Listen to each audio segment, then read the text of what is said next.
Mathieu, on parle de quoi?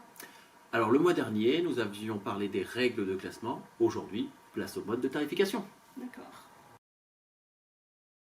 Ça marche pas.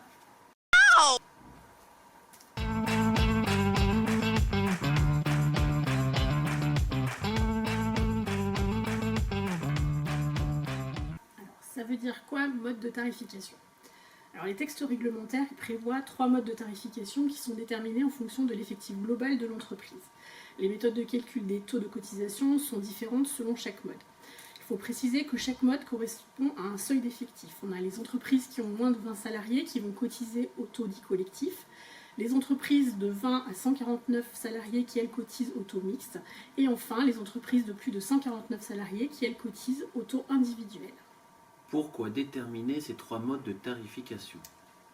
C'est une bonne question. Oui, c'est une très bonne question. Alors en fait, plus la taille de l'entreprise augmente et plus le taux est individualisé. Bon allez, on vous explique tout ça en détail. Tu commences? Alors, le taux collectif est fixé chaque année par arrêté ministériel. Il est commun à l'ensemble des entreprises d'un même secteur d'activité. Chaque code risque est revalorisé en fonction de la sinistralité du secteur d'activité en question.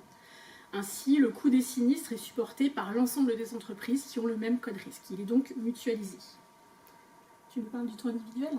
Oui, alors le taux individuel, lui, varie en fonction de la sinistralité réelle de l'entreprise. Chaque sinistre survenu dans votre établissement impactera votre taux de cotisation. Ainsi, plus une entreprise protège ses salariés par des actions de prévention, plus son taux de cotisation est bas. Et concernant le taux mixte, c'est un combiné des 2 autres modes de tarification. Il tient compte d'une fraction du taux collectif et d'une fraction du taux individuel. Plus l'effectif s'approche des 20 salariés, plus les sinistres seront supportés par l'ensemble des entreprises du même secteur d'activité.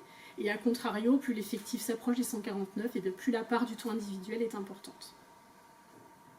C'était long, mais c'était précis. Et si mon effectif évolue d'une année sur l'autre, qu'est-ce qui se passe?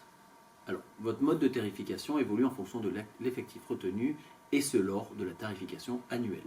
J'ai 10 salariés dans mon établissement et pourtant vous m'appliquez un taux mixte. Pourquoi?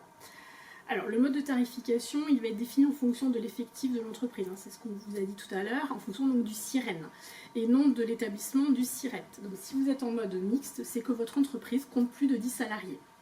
Moi, j'en ai 380 et j'ai un taux collectif, je ne comprends pas pourquoi.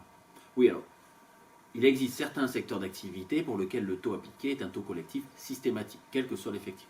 Par exemple, les assurances, les administrations, les banques. En effet, le risque de leur activité est moindre.